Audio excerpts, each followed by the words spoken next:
ಇವತ್ತು ಈ ದೇಶದ ಕಾನೂನಿಗೆ ಇವತ್ತು ದೇಶದ ಯಾವುದೇ ಉನ್ನತ ಹುದ್ದೆಯಲ್ಲಿರ್ತಕ್ಕಂಥವರು ಕಾನೂನನ್ನು ಗೌರವಿಸಬೇಕಾಗತ್ತೆ, ಕಾನೂನನ್ನು ಪಾಲನೆ ಮಾಡಬೇಕಾಗತ್ತೆ.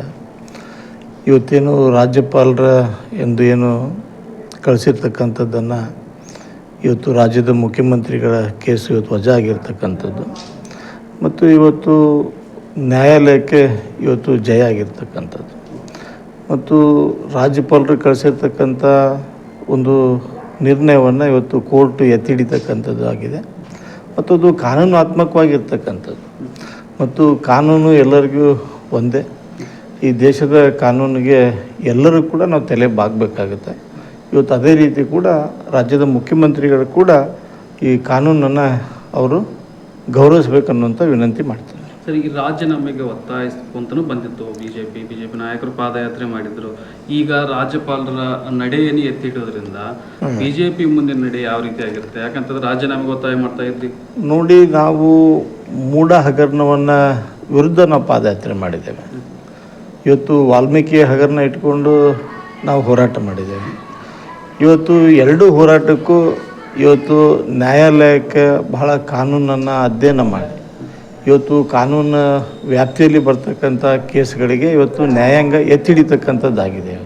ಇವತ್ತು ನೋಡಿರಿ, ವಾಲ್ಮೀಕಿ ಹಗರಣದಲ್ಲಿ ಈಗಾಗಲೇ ಮಂತ್ರಿಗಳು ಜೈಲಲ್ಲಿದ್ದಾರೆ ಮತ್ತು ಇವತ್ತು ಅದೇ ರೀತಿ ರಾಜ್ಯದ ಮುಖ್ಯಮಂತ್ರಿಗಳು ಮೂಢ ಹಗರಣದಲ್ಲಿ ಏನು ಗವರ್ನರ್ ಏನು ಕಳಿಸಿದ್ರು ಅದು ಕೂಡ ಇವತ್ತು ಎತ್ತಿ ಹಿಡಿತಕ್ಕಂಥದ್ದಾಗಿದ್ದು ಅದು ನ್ಯಾಯಾಂಗಕ್ಕೆ ಇವತ್ತು ಜಯ ಆಗಿರ್ತಕ್ಕಂಥದ್ದು ಮತ್ತು ಅದರ ಪರಿಣಾಮವಾಗಿ ಇವತ್ತು ದೇಶದ ಪ್ರಧಾನಮಂತ್ರಿ ಇರ್ಬೋದು, ದೇಶದ ಯಾವುದೇ ಉನ್ನತ ಹುದ್ದೆಯಲ್ಲಿ ಇರ್ತಕ್ಕಂಥವ್ರು ಕಾನೂನನ್ನು ಪಾಲನೆ ಮಾಡ್ತಕ್ಕಂಥದ್ದು ಒಂದು ರಾಜಕೀಯ ಧರ್ಮ ಕೂಡ ಆಗುತ್ತೆ. ಅದಕ್ಕೆ ತಲೆ ಬಾಗಬೇಕನ್ನುವಂಥ ವಿನಂತಿ ಮಾಡ್ತೇನೆ. ರಾಜೀನಾಮೆಗೆ ಒತ್ತಾಯಿಸ್ತಿರ್ತಾರೆ ಇವತ್ತು ಅದು ಮುಂದಿನ ಪ್ರೊಸೆಸ್ಸಲ್ಲಿ ಯಾಕಂದ್ರೆ ಅವ್ರದೀಗ ಕೇಸು ಏನು ವಜಾ ಆದಮೇಲೆ ಇವತ್ತು ಅದಕ್ಕೆ ಅನೇಕ ಕಾನೂನಿನ ತಜ್ಞರನ್ನ ಸಲಹೆ ಪಡೆದುಕೊಂಡು ಅವರು ಒಂದು ನಿರ್ಣಯವನ್ನು ತೆಗೆದುಕೊಳ್ತಾರೆ. ಸರ್, ತಮ್ಮ ರಾಜ್ಯಾಧ್ಯಕ್ಷರು ಈಗ ಪ್ರಮುಖವಾಗಿ ರಾಜೀನಾಮೆ ನೀಡಬೇಕೆಂಬ ಒತ್ತಾಯ ಮಾಡ್ತಿದ್ದಾರೆ. ಬಿಜೆಪಿ ಒಕ್ಕಲೂರಿನ ಒತ್ತಾಯ ಆಗಿದೆ ಅಲ್ರಿ, ಇದು ಯಾರೇ ಆದರೂ ಕೂಡ ಕೊಡಲೇಬೇಕಾಗುತ್ತೆ. ಯಾಕಂದ್ರೆ ಈಗ ನ್ಯಾಯಾಲಯ ಒಂದು ಎತ್ತಿಡಿದಾಗ, ನ್ಯಾಯಾಲಯ ಒಂದು ತೀರ್ಪನ್ನು ಕೊಟ್ಟಾಗ ಅದಕ್ಕೆ ರಾಜ್ಯದ ಮುಖ್ಯಮಂತ್ರಿಗಳು ತಲೆ ಬಾಗಬೇಕು. ಅದಕ್ಕೆ ಹಠ ಹಿಡ್ಕೊಂಡು ಕೊಂಡಿರಬಾರ್ದು. ಇವತ್ತು ಕೇಜ್ರಿವಾಲ್ ಅವ್ರಿಗೆ ಒಂದು ಆರೋಪ ಬಂದಾಗ ಅವ್ರು ರಾಜೀನಾಮೆ ಕೊಟ್ಟಿದ್ದಾರೆ, ಬೇರೆ ಮುಖ್ಯಮಂತ್ರಿಗಳನ್ನ ಆಯ್ಕೆ ಮಾಡಿದ್ದಾರೆ. ಇವತ್ತು ಅದೇ ರೀತಿಯಲ್ಲಿ ಸಿದ್ದರಾಮಯ್ಯನವರು ಇವತ್ತು ನ್ಯಾಯಾಲಯಕ್ಕೆ ಗೌರವ ಕೊಡಬೇಕು. ತಕ್ಷಣವೇ ಅವ್ರು ರಾಜೀನಾಮೆ ಕೊಟ್ಟು ಮುಂದೆ ಅವರು ಆರೋಪ ಇವತ್ತು ಇಲ್ಲ ಅನ್ನುವಂಥದ್ದು ತೀರ್ಮಾನ ಆದಮೇಲೆ ಮತ್ತೆ ಅವ್ರು ರಾಜ್ಯದ ಮುಖ್ಯಮಂತ್ರಿ ಆಗಲಿ. ನಾನು ಯಾರ ಬಗ್ಗೆ ವೈಯಕ್ತಿಕವಾಗಿ ಮಾತನಾಡಲ್ಲ. ಕಾನೂನಿಗೆ ತಲೆ ಬಾಗಬೇಕು. ಯಾರು ವೈಯಕ್ತಿಕ ಅಭಿಪ್ರಾಯ ಇರ್ಬೋದು, ಯಾವುದೊಬ್ಬ ವ್ಯಕ್ತಿ ಏನೋ ಹೇಳ್ತಾರಪ್ಪ ಅಂದ್ರಲ್ಲ, ಕಾನೂನು ಏನು ಹೇಳುತ್ತೋ ಅದನ್ನು ಪಾಲನೆ ಮಾಡ್ತಕ್ಕಂಥದ್ದು ಈ ದೇಶದ ಒಂದು ಸಂವಿಧಾನ ಮತ್ತು ಪ್ರಜಾಪ್ರಭುತ್ವ ಇವತ್ತು ಉಳಿಬೇಕಾದ್ರೆ ಇವತ್ತು ಅವರು ನ್ಯಾಯಾಲಯಕ್ಕೆ ಅವರು ಮನ್ನಣೆ ಕೊಡಬೇಕು. ಈ ಹಿಂದೆ ಯಡಿಯೂರಪ್ಪನವರು ಮೇಲೆ ಗಂಭೀರ ಆರೋಪ ಕೇಳಿ ಬಂದಾಗ ಇದೇ ಸಿದ್ದರಾಮಯ್ಯನವರು ರಾಜೀನಾಮೆಗೆ ಒತ್ತಾಯ ಮಾಡಿದರು ಮತ್ತು ರಾಜೀನಾಮೆ ಕೊಟ್ಟರಲ್ಲ ಅವರು.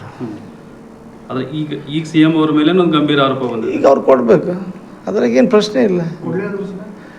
ಕೊಡಲಿಲ್ಲ ಅಂತಂದರೆ ಅದಕ್ಕೆ ಆ ಪಾರ್ಟಿ ಮತ್ತು ಜನ ಅದಕ್ಕೆ ಗೌರವ ಕೊಡೋದಿಲ್ಲ.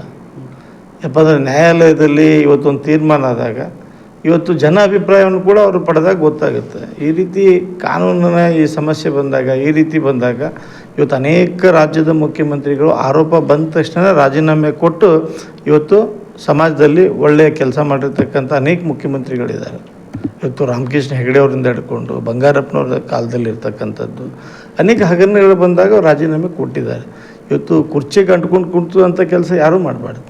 ಇತ್ತಿತ್ತಲಾಗೆ ಸಿದ್ದರಾಮಯ್ಯನವರು ಕುರ್ಚಿಗೆ ಅಂಟುಕೊಂಡು ಕೂಡುವಂಥ ಪ್ರಯತ್ನ ಜಾಸ್ತಿ ಹೆಚ್ಚಾಗಿದೆ ಅಂತ ಅನಿಸ್ತಿದೆ. ಅಲ್ಲ, ಇವತ್ತಿನ ಅವರು ನಿಲುವು ನೋಡಿದ ಮೇಲೆ ನಾಳೆ ಗೊತ್ತಾಗುತ್ತೆ ಅವರು ಮುಂದುವರಿತಾರೋ ಇಲ್ಲ ಅಂತ ನಾನು ಕಮಿಟ್ ಮಾಡ್ತೇನೆ. ರಾಜ್ಯಪಾಲರ ನಡೆಯನ್ನು ಸಾಕಷ್ಟು ಕಾಂಗ್ರೆಸ್ ನಾಯಕರು ಟೀಕ್ ಮಾಡ್ತಿದ್ದಾರೆ. ಈ ಹಿಂದೆ ಭಾರದ್ವಾಜ್ ಅವರಿದ್ದಾಗೆ ಅವರೇ ಒಂದು ಯಡಿಯೂರಪ್ಪನವ್ರ ಪ್ರಕರಣದೊಳಗೆ ರಾಜ್ಯಪಾಲರು ಒಳ್ಳೆಯ ನಿರ್ಧಾರ ಅಂತ ಹೇಳ್ತಿದ್ರು. ಆದರೆ ಈಗ ರಾಜ್ಯಪಾಲರನ್ನ ಟೀಕಿಸುವ ಪ್ರಕ್ರಿಯೆ ಹೆಚ್ಚಾಗಿ ನಡೀತಿದೆ. ಈ ದೇಶದ ಗವರ್ನರ್ಗೆ, ರಾಷ್ಟ್ರಪತಿಯವರಿಗೆ ತಮ್ಮದೇ ಆಗಿರ್ತಕ್ಕಂಥ ಒಂದು ಮಾನ್ಯತೆ ಇರುತ್ತೆ. ಯಾಕಂದ್ರೆ ಅಲ್ಲಿ ಕಾನೂನು ಉಲ್ಲಂಘನೆ ಆಗಿದೆ ಅಂತ ಅಂದಮೇಲೆ ರಾಜ್ಯಪಾಲರು ಎಂಟ್ರಿ ಆಗಿದೆ. ಇವತ್ತು ಕಾನೂನು ಉಲ್ಲಂಘನೆ ಆಗದೆ ಹೋಗಿದ್ರಪ್ಪ ಅಂದ್ರೆ ಇವತ್ತು ನ್ಯಾಯಾಲಯ ಈ ರೀತಿ ತೀರ್ಮಾನ ಕೊಡ್ತಿರಲಿಲ್ಲ. ಇವತ್ತು ನ್ಯಾಯಾಲಯ ತೀರ್ಮಾನ ಕೊಟ್ಟಿದೆ, ಇದಕ್ಕೆ ಹಠ ಹಿಡಿಬಾರ್ದು, ತಕ್ಷಣವೇ ರಾಜೀನಾಮೆ ಕೊಡಬೇಕನ್ನುವಂಥ ಒತ್ತಾಯ ಮಾಡ್ತೇನೆ. ಪ್ರತಿ ಜಿಲ್ಲೆಯ ಸುದ್ದಿಗಳನ್ನು ವೀಕ್ಷಿಸಲು ಹಿಂದೆ ಕನ್ನಡ ಜನಶ್ರೀ ನ್ಯೂಸ್ ಆ್ಯಪ್ ಅನ್ನು ಡೌನ್ಲೋಡ್ ಮಾಡಿಕೊಳ್ಳಿ.